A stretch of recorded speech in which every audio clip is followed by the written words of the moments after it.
Hola chicas, bienvenidas a otro nuevo episodio de LR Podcast, el podcast de todas. Agradecerles como siempre la sintonía y la suscripción, así que se dice, ¿verdad? Suscripción, ¿verdad, Master? Oye, no está pendiente a mí, pero no se preocupen. La suscripción a nuestro canal. Gracias por todos sus comentarios y por compartir este contenido que yo sé que está siendo de edificación para cada una de ustedes. Estamos en la segunda temporada, los últimos capítulos o episodios de la segunda temporada y ya para venir en enero así súper fuertes, renovados y con otros temas y trayendo otros profesionales y por qué no a una de ustedes, porque tengo pensado también que quizás alguna interrogante que pueda tener una chica pueda expresarla aquí y que ustedes se puedan sentir identificadas y que podamos resolverla en este mismo escenario. ¿Por qué no? En la tercera temporada de LR Podcast, el podcast de todas. En esta ocasión, en el marco del mes de la sensibilización y concientización sobre el cáncer de mama, hemos querido traer a una médico radiólogo. Se trata de Astrid Contreras, quien es una muy vieja amiga, que vamos a compartir con ustedes aquí los principales mitos de la sonomamografía y mamografía. En estas pacientes, cuáles edades, qué es mentira, qué es verdad, se puede o no, pero también abarcando un poquito de la sonografía ginecológica y obstétrica para sacarle todo el jugo a la doctora. Con ustedes y sin más les presento a la doctora Astrid Contreras, médico radiólogo, para quien pido un fuerte aplauso. Dios mío, gracias amiga. Gracias Laura por traerme hasta aquí. Me encanta tu podcast. Ay, así qué que linda. yo honrada de estar aquí. Gracias por recibir la invitación. Quiero decirles que desde que le comenté, ay sí, claro, porque esa es la actitud que nosotros como médicos jóvenes debemos de tener.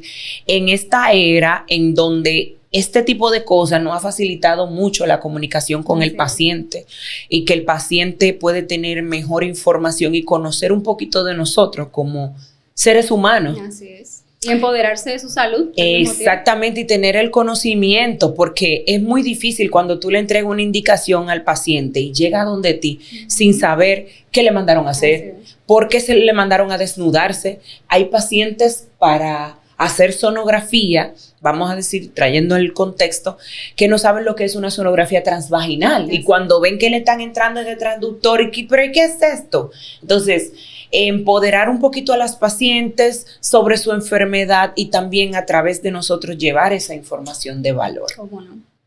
Amiga, vamos a entrar de una vez en materia, como les dije, para sacarle el jugo a la doctora, hablando sobre la mamografía y la sonomamografía, que está muy en boga en este mes, que yo creo que debe ser todo el mes en el que se hable de cáncer de mama, pero en este mes la sonomamografía, ¿has visto mucha sonomamografía? Claro que sí, sobre todo por la campaña que existe entre todos los centros, se han unificado para darle esa prioridad a la mujer, para que tenga sobre todo el descuento, sin seguro, hacen atractivas ofertas para que las pacientes se decidan y digan, déjame revisarme. Claro.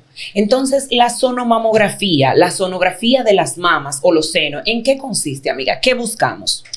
Lo que buscamos es si hay alguna patología en la mama, quistes, nódulos, ver sobre todo el tejido. Sabemos primero que todo cómo está conformada la mama, que es parte grasa y parte de tejido glandular. Entonces, en base al tejido glandular de cada paciente, hay diferentes patrones. Hay pacientes que tienen mucho más grasa que tejido, por ejemplo. A ese le vamos a llamar tejido A.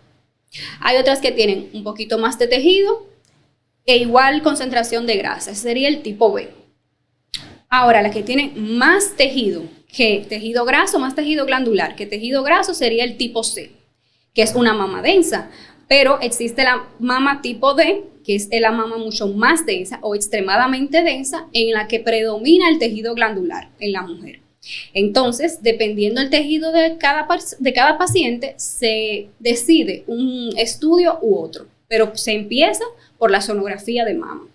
Sobre todo en una paciente de 25 años, eso es lo primero que debe hacer. Exactamente. Seguido de la consulta con el ginecólogo, porque esa es la puerta de entrada. La consulta con ustedes, las indicaciones correspondientes por esa sonografía de mama, no puede faltar. Excelente. ¿Y quiénes tienen, ya que hablaste de tejido denso, quiénes tienen ese tipo de tejido según tu práctica médica? ¿Quiénes son las que más tienen esa mama densa o esa mama grasa, tipo A, B, C? Sí, en las pacientes jóvenes es más frecuente el tejido más denso. Con el tiempo, ese tejido se va sustituyendo por tejido graso, se va cambiando con el tiempo y con la edad. Pero aún así, a pesar de eso, en pacientes de 50 años, 55 y hasta de 60 me ha tocado ver tejido denso. Y eso es muy importante porque en este tipo de tejido es que más se origina el cáncer. Así es. Entonces, ¿este estudio es doloroso? No. ¿Requiere mucho tiempo? ¿Requiere alguna preparación de la paciente? Para nada, es muy sencillo. Es una sonografía, como se han hecho tal vez para una sonografía obstétrica, es un transductor no doloroso, no emite radiación. Se pasa sobre la mama de la paciente, sobre cada una de las mamas y la región axilar que se incluye, muy importante. Y es un estudio que no debe durar más de 15 minutos. No es doloroso, no molesta. Y qué bueno que mencionaste que no emite ningún tipo de radiación, porque hay mujeres que dicen que no se puede hacer tanta o una cantidad X de sonografía, tanto en el embarazo está ese tabú, de que puede traer un problema para el bebé o para ella si se hacen tal o cual cantidad de sonomamografía al año. No, para nada, para nada. La sonografía es totalmente inocua. No emite radiación, no hay peligro con la sonografía. Y vemos en vivo, vamos a decir, en vivo está viendo el radiólogo la mama, el comportamiento que está teniendo. Entonces, ¿cómo se hace la mamografía? ¿En qué consiste? La mamografía sí es un estudio radiológico, es decir, emite radiación, pero muy baja dosis. De hecho, cada vez que hay actualizaciones en cuanto a este tipo de equipos, eso es una de las primeras, los primeros componentes que toman en cuenta, que sea un estudio a baja dosis, sobre todo por la continuidad y las veces en la vida de una paciente que hay que hacerlas. Sí, claro. O sea, que aunque tiene radiación, no te va a hacer daño, porque está diseñado específicamente para que la dosis que se emite no sea patológica, o sea, no tenga una consecuencia.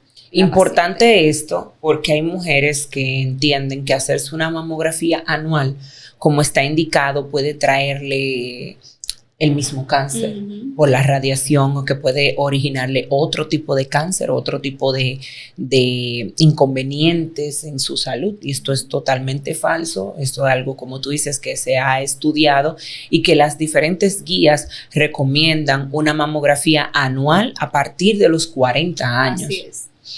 Yo quiero traer a colación algo que yo veo y que se ha tomado como bueno y válido, que las guías no lo dicen, pero que se ha tomado como una práctica que, si bien no es perjudicial para la paciente, pero cuando tú ves a alguien haciéndolo de la manera correcta, entonces tienden a juzgar como, hoy, ¿por qué no me mandó a hacer esto? Si debe hacerse. La mamografía y sonomamografía, ¿está bien indicarla desde el punto de vista del radiólogo juntas siempre a cada paciente? Siempre, en todas no, pero esa combinación es la más efectiva en nuestro país y en cuanto a la mayor población que tiene accesibilidad a los servicios de salud. Me explico. La mamografía está indicada en pacientes a partir de los 40 años, ¿cierto? En combinación con la sonografía. ¿Por qué? En la mamografía lo que vamos a buscar, más allá de caracterizar el tejido, es descartar, vamos en sintonía con el cáncer de mama, ¿verdad? Es buscar cualquier hallazgo directo que nos sugiera la presencia de un cáncer de mama. Por ejemplo, en la mamografía vamos a ver microcalcificaciones. Eso es un hallazgo muy característico en un tipo de cáncer, que es el más agresivo y el más frecuente, y es el único método diagnóstico por el que vamos a encontrar ese hallazgo en específico. O sea que si a una paciente de 40 años que le hago solamente una sonografía, no voy a ver esos hallazgos que me proporciona la mamografía. Ahora bien, el conjunto, la combinación de sonografía y mamografía es lo ideal en nuestro medio. Pero cabe destacar que hay otros estudios. Hay más allá de sonografía y mamografía. Está la tomosíntesis, está la resonancia, la tomografía, la mamografía contrastada. O sea que hay otros estudios que se pueden complementar, pero en nuestro medio lo más asequible, porque es lo que los seguros cubren, porque es lo que la paciente puede pagar de diferencia. Entonces, y es como para el pesquisaje, para el cribado. Exactamente. Ya una vez nosotros como radiólogos encontramos una lesión, por ejemplo, en una paciente de 30 años en la sonografía, entonces vamos a querer complementar con la mamografía. O sea, no es que no se le puede hacer a una paciente Exacto. por debajo de 40 años, sino que el primer paso es la sonografía en una paciente de 25. Y ahí vengo con tu pregunta, porque bien lo citas, en una paciente de 25, primero sonomamografía, y si de allá para acá yo veo algo, mamografía. Pero entonces, lo mismo en una paciente de más de 40 años, mamografía. Y si de allá para acá viene ese tejido, esa mama densa que no puedo casi ver, porque el problema de las mamas densas, y tú me vas a corregir, es que básicamente esa densidad no permite ver cualquier calcificación y se nos hace, vamos a decir, difícil. Es difícil caracterizar dentro de todo ese tejido denso una lesión, por ejemplo, un quiste o un nódulo. Es difícil hacerlo. Entonces por en eso ese caso, complementan. Muy bien. Me gusta hablar de esto porque hay pacientes que de primera instancia entienden que hay que indicarle ambas, que por qué no se le indicó o por qué. Doctora, pero ¿por qué no me lo hizo de la primera vez si no hubiera vuelto? Y es que si en la primera no lo necesitas, y yo soy muy pro de eso, yo soy que si la paciente no necesita algún estudio o yo no considero que estoy frente a una necesidad, yo no te pongo de que agotar todo, porque yo estoy consciente de lo que estoy buscando en las edades. Como mastóloga, en las edades pertinentes de hacer cada estudio. Laura, pero cabe destacar que todo esto es en el contexto de una paciente que no tenga antecedentes familiares, Exacto. que no tenga ninguna predisposición genética, porque ahí cambia toda la dinámica. Por ejemplo, en una paciente que a su madre le diagnosticaron cáncer de mama a los 40 años, a ella le toca hacerse su mamografía 10 años antes, a los 30. Ahí cambia el juego. Yo siempre digo que las imágenes son complementarias, y bueno, no lo digo yo, lo dicen los textos, son complementarias de algo que está pensando el doctor, vamos a decir. Claro. Hay que individualizar cada paciente y de acuerdo al estilo de vida, genética y vamos a decir la edad, todo lo que tenga que ver con esa paciente y plantearnos cuáles son las recomendaciones que voy a hacer a esta paciente en cuanto a analíticas, cambios en el estilo de vida, vamos a decir que bajar de peso, que una buena alimentación, que si el alcohol, pero también hay en el contexto de los antecedentes familiares. Exacto, y sobre todo para las analíticas que se van a hacer, incluyendo los estudios de imágenes. Ustedes pelean mucho con nosotros los clínicos, quirúrgicos, porque hasta ella me ha peleado a mí. Por favor, cuando manden a la paciente, manden una breve historia clínica. Por favor. Por favor. Historia clínica en las indicaciones, doctores, gracias. Señor, pero que no es fácil, te voy a decir. No es fácil mandar una historia clínica. Pero yo voy a hacer como un boceto y yo prometo que en las próximas siempre digo lo mismo. Pero cuéntame un poquito sobre eso. ¿Qué ustedes buscan en una historia clínica? Y yo hablaba con Valo y luego te voy a hacer ese cuentico, pero ¿qué ustedes buscan en la historia clínica que quieren que ese médico le remita para usted hacer el estudio a la paciente? No es una historia clínica de una hoja entera que pedimos, es solamente ¿qué estás sospechando? ¿En qué estás pensando? ¿Por qué le indicaste ese estudio? Es de rutina, es su primera vez que vino al ginecólogo, vino de rutina, quiero saber cómo es su tejido glandular, excelente. Ok. Ahora, pero esa paciente, en otra paciente particular, eso anexado a antecedentes de cáncer, madre con antecedentes de cáncer. Ya ahí cambia la panorámica. Es muy importante y además lo pone ustedes como en alerta. Claro que sí. Como déjame detenerme un poquito más, quizás. Es que es un trabajo en equipo. O sea, ya tú tienes información de la paciente, yo solamente voy a ver la imagen, pero ese complemento de la información clínica con la imagen a mí me es de muchísimo provecho para el diagnóstico de la paciente y sobre todo para la conducta que tú vas a tomar como ginecóloga con esa paciente. O sea, que es un trabajo en equipo. No, sí lo necesitamos. Claro. Pero yo estuve aquí debatiendo con el doctor Valoy que yo en algunas ocasiones me he enojado no con radiólogos, porque no he tenido la oportunidad. Yo aquí trabajo de la mano contigo y con el doctor Lindesey como radiólogo, que es también excelente y que cuando yo necesito algo como puntual, importante, a ustedes les remito a mis pacientes. Pero me ha tocado con sonografistas que han interferido en el diagnóstico. Vamos a decir interferir en el diagnóstico, creo como que está mal empleada la palabra, sino que le han dicho al paciente la conducta que debo yo de tomar. Y han conversado con el paciente. De hecho, cuando yo estaba en Santo Domingo, una sonomamografía que se hizo un adolescente, le dijo el sonografista, este es un quiste, pero no deje que te operen de eso.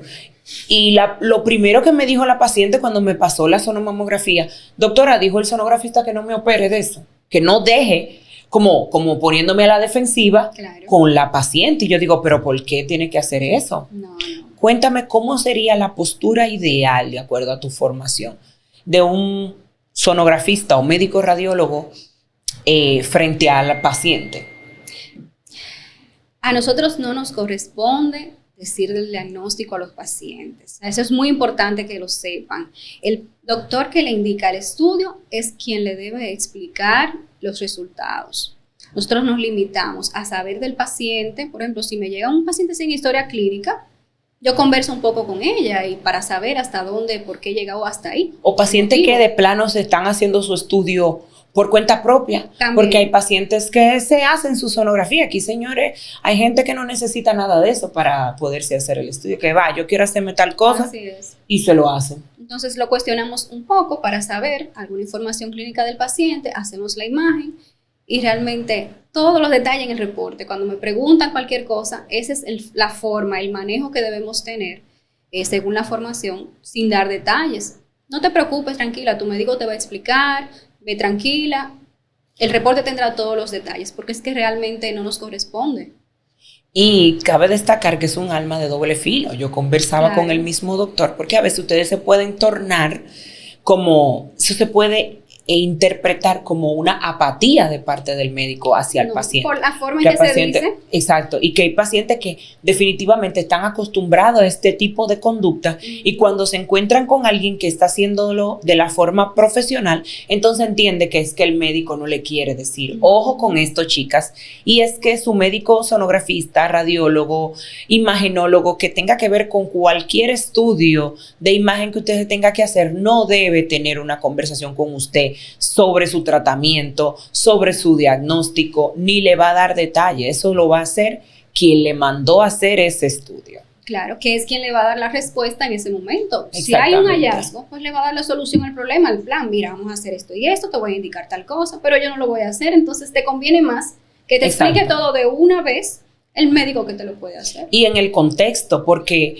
como te digo, hay pacientes con una sonografía con líquido en fondo de saco posterior, en fondo de saco de Douglas, que se preocupan muchísimo y que cuando llegan a la consulta conmigo le digo, no te preocupes, ¿tiene dolor pélvico? No, pues no te preocupes, eso es un hallazgo sonográfico. Pero ahí es bueno saber, por ejemplo, en la sonografía transvaginal, qué día del ciclo te estás haciendo ese estudio, porque ese poquito de líquido en fondo de saco es normal durante la ovulación. Exacto. Entonces ahí el ginecólogo que lo recibe dice, pero ¿en qué día te la hiciste? Vamos a calcular aquí. No, ese es el líquido propio del igual ciclo. Como con el síndrome de ovario poliquístico o los ovarios poliquísticos. Así es. En particular, cuando un sonografista o radiólogo me pone síndrome de ovario poliquístico, yo sé que ya esa sonografía no sirve para nada. No. Ay.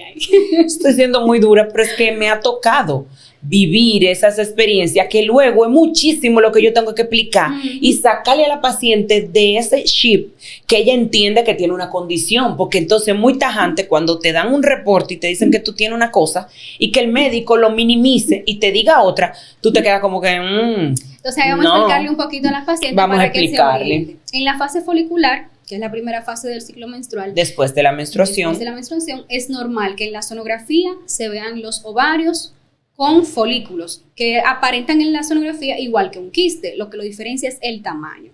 Entonces, dependiendo de la fase del ciclo, vamos a sugerir que los ovarios tienen un aspecto multiquístico y que el ginecólogo lo correlacione con estudios de laboratorio y la clínica del paciente. O sea, por sí sola la imagen no puede dar el diagnóstico. Exactamente. Ese diagnóstico en específico, como otros también, hay que correlacionar con el contexto clínico de la paciente que está presentando. Tú me dices, bueno, recibo una sonografía, ovario de aspecto multiquístico, la paciente con un ciclo regular, sin hirsutismo, sin sobrepeso. Y cuando le preguntas en qué día del ciclo te la hiciste, Entonces ya ahí todo concuerda y dice, no, ese no es el diagnóstico. Esto fue el aspecto de los ovarios normal para ese día del ciclo menstrual. ¿O cuántos? Porque yo estoy enterada que ustedes cuentan cuántos folículos tiene. Más exactamente. Hay varios criterios para diagnosticar por sonografía el ovario poliquístico, que es un volumen mayor de 10 cada ovario, unos folículos en forma de collar de perlas, que así le llamamos, que están en la periferia del ovario, y el centro del ovario debe estar ecogénico, o sea, el tejido, el estroma ovárico ecogénico, que se ve en sonografía diferente u opuesto al color de los quistecitos, vamos a decirlo así. Los folículos se ven negros, son redondeados, negros, y el estroma debe verse hiperecogénico, es decir, brillante. Cuando adopta esa forma, que está llena de folículos alrededor, mide más de 10 el volumen ovárico, entonces... O sea, como el tamaño del ovario en general, en ¿cierto? general, exactamente. Las 3 medidas que tomamos, más ese aspecto característico, entonces hablamos de ovario poliquístico, pero no del síndrome. Ya esa palabra le toca al ginecólogo por exactamente. Consulta.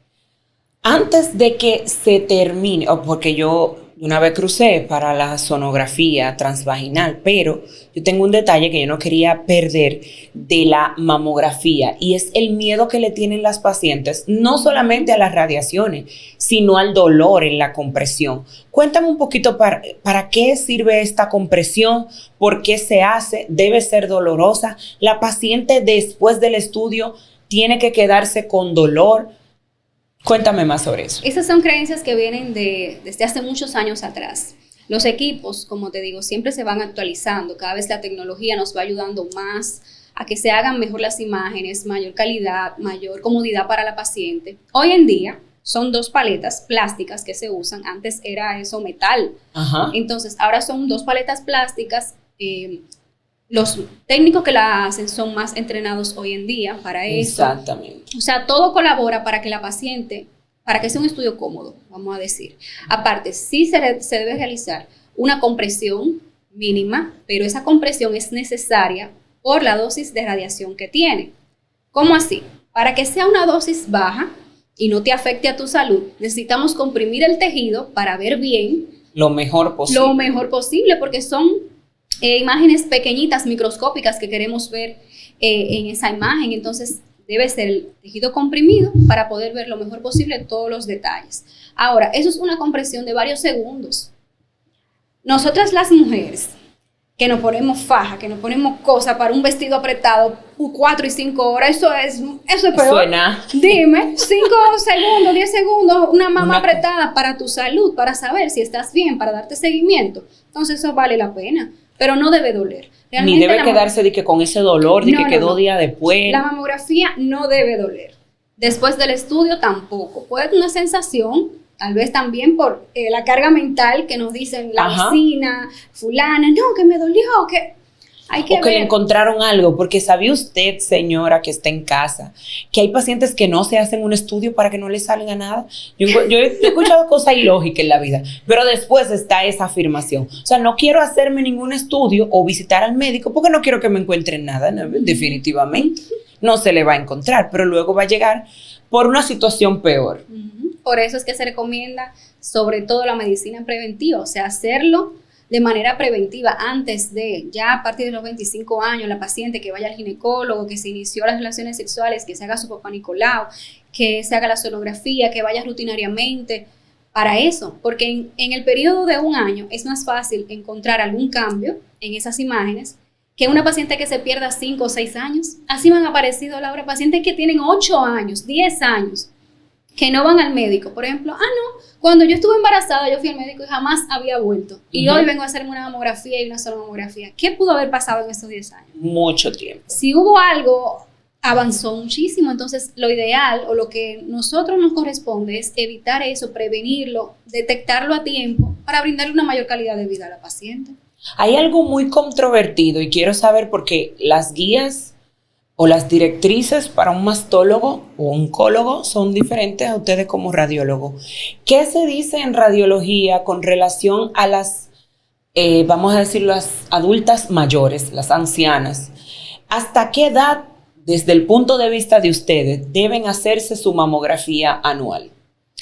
Bueno, a partir de los 65 años, si no hay hallazgos, es muy importante, si no hay hallazgos, cada 5 años es respetable hacerlo. Tú sabes, porque yo recientemente he visto, no es algo estadístico, sino que yo he visto, pero también hay estadísticas que hablan sobre eso, de que la población cada vez está siendo, vamos a decir, en el tiempo envejeciente, estamos como durando más. La gente antes se moría de que más, como de que a los 60, ya a los 65 es un envejeciente así con un bastoncito. Ya la gente con 65 está llevando su vida right through. Y de hecho, yo estaba buscando ayer con el esposo de que Nini Cáfaro, que es un cantautor de nuestro país, con 84 años, yo creo que usted ve ese señor, yo digo, no, pero a la verdad que la gente ya no se está muriendo. Es decir, que la expectativa de vida ha aumentado y más en la mujer. Nosotros sabemos que la mujer, no sé, por una cosa u otra, nos hacemos la loca y nos morimos más tarde que los hombres.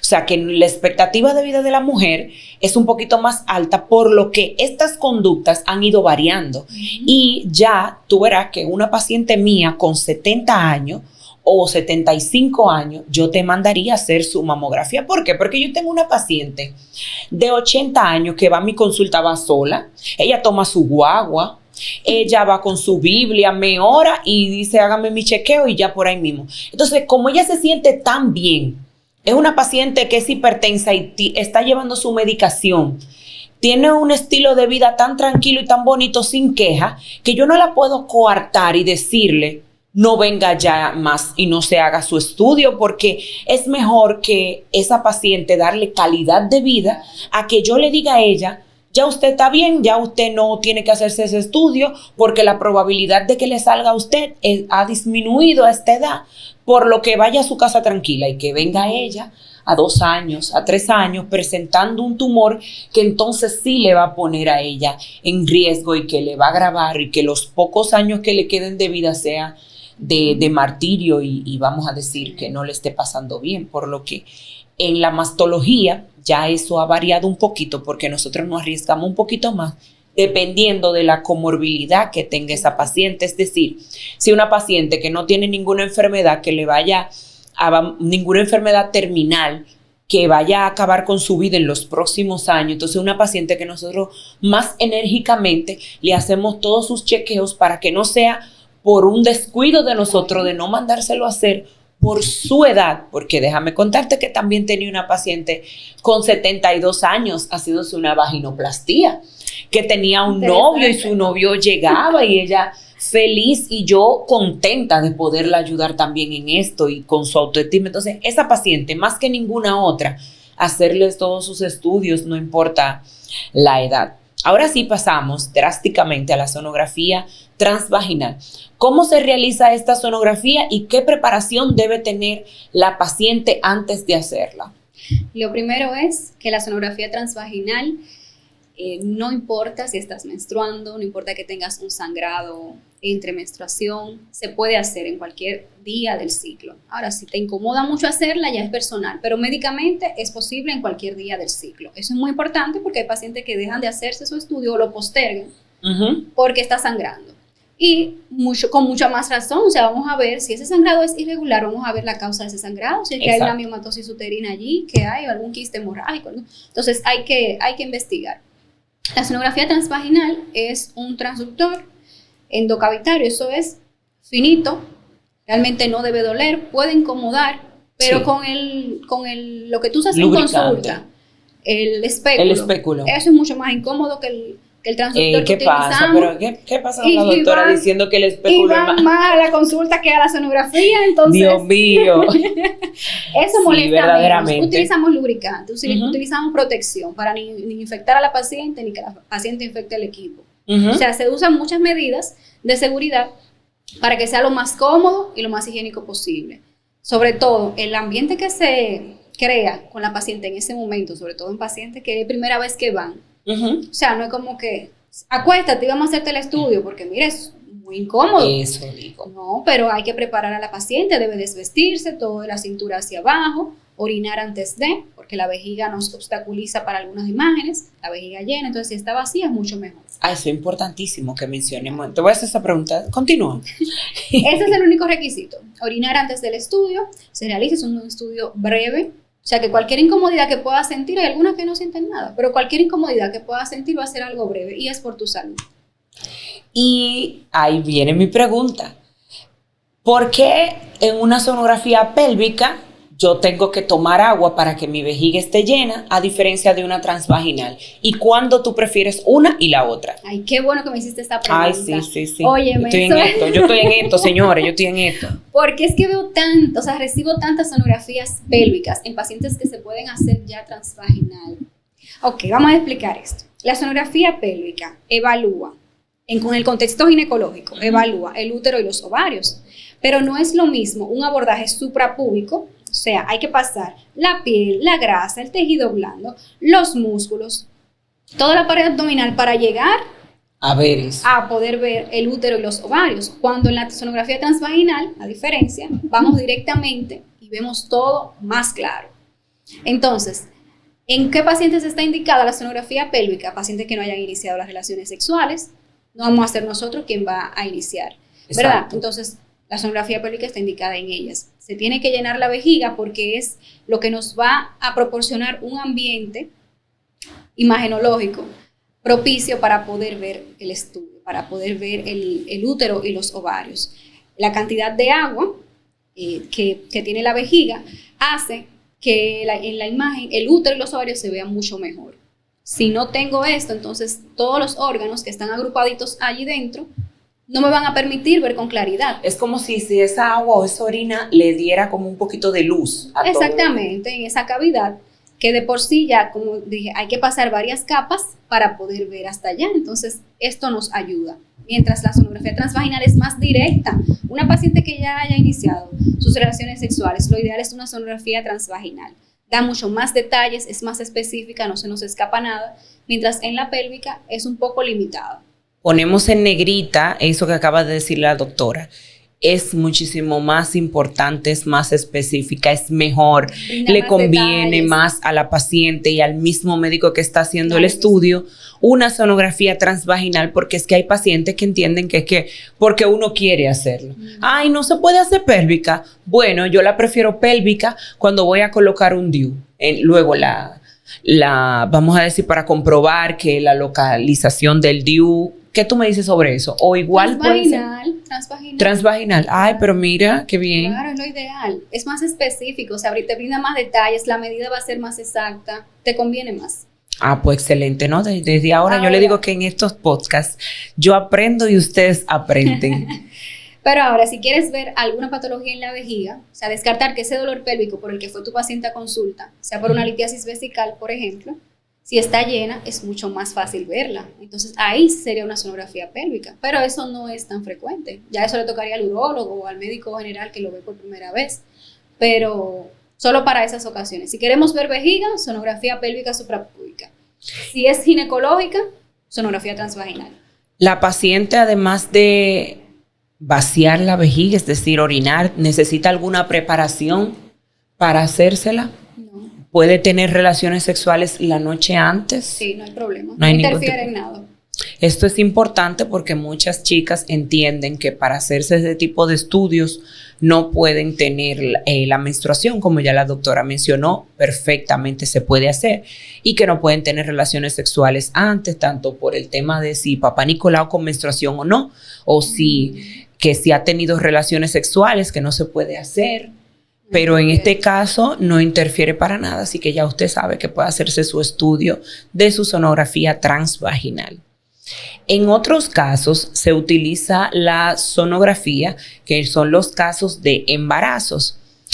¿Cuál es tu postura frente a estas sonografías 3D, 4D? ¿Cuál es la importancia? ¿Qué tú crees que ha venido a traer esta sonografía al mundo moderno? Sí, las sonografías tridimensionales, 4D y hasta 6D tenemos en el día de hoy, dan más detalles acerca del aspecto, vamos a decir, la morfología, el aspecto físico del bebé. Así podemos descartar cualquier síndrome, cualquier enfermedad o defecto congénito con el que venga el feto. pero ya se ha popularizado mucho más allá de eso, por cuenta propia de la paciente, es para ver la carita del bebé. Ajá. O sea, realmente esa es la popularidad. Pero la indicación médica es para eso. Pero aún así, también contamos con sonografía genética, sonografía morfológica, que nos dan un panorama mucho más amplio para descartar esas enfermedades congénitas en el bebé.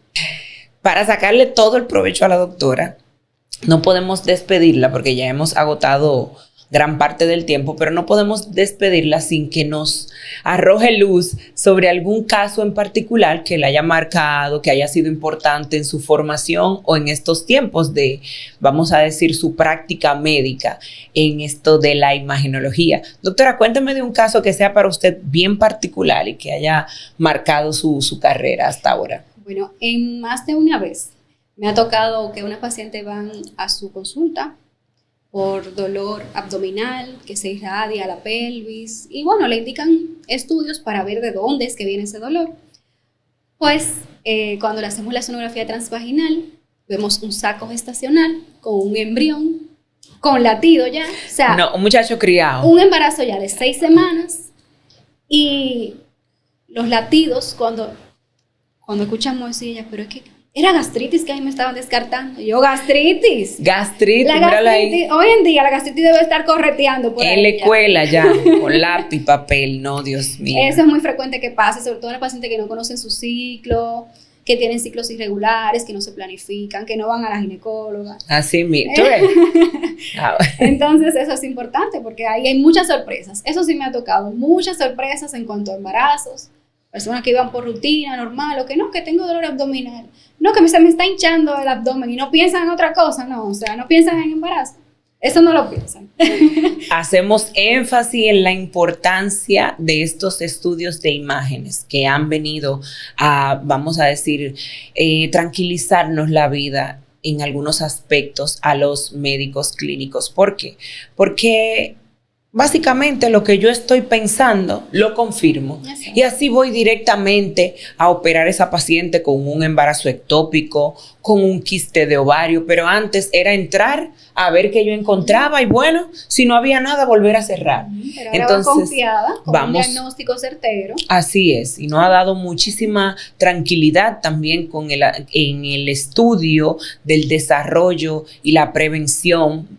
Bueno, la palabra prevención en cáncer de mama un poquito mal empleada, pero vamos a decir el diagnóstico temprano de un cáncer de mama nos ha ayudado también al comportamiento de esos tipos de cánceres, tomar estas imágenes y contrarrestarlas, o sea, ponerla, esta fue la imagen del año pasado y esta fue la de este año, vamos a ver la diferencia y eso se está haciendo vamos a decir, en países como España que están un poquito más desarrollados que nosotros, en donde me formé como mastóloga, que estas pacientes que van de manera disciplinaria al mismo lugar a hacerse ese estudio de mamografía o sonomamografía, que pueden esos especialistas ver, bueno, en el 2017 esta paciente tenía esta imagen, este hallazgo, mira ahora que ha cambiado o ya no está, o mira, ha mutado. Entonces todo esto para nosotros es una gran bendición. Sí, porque de eso depende.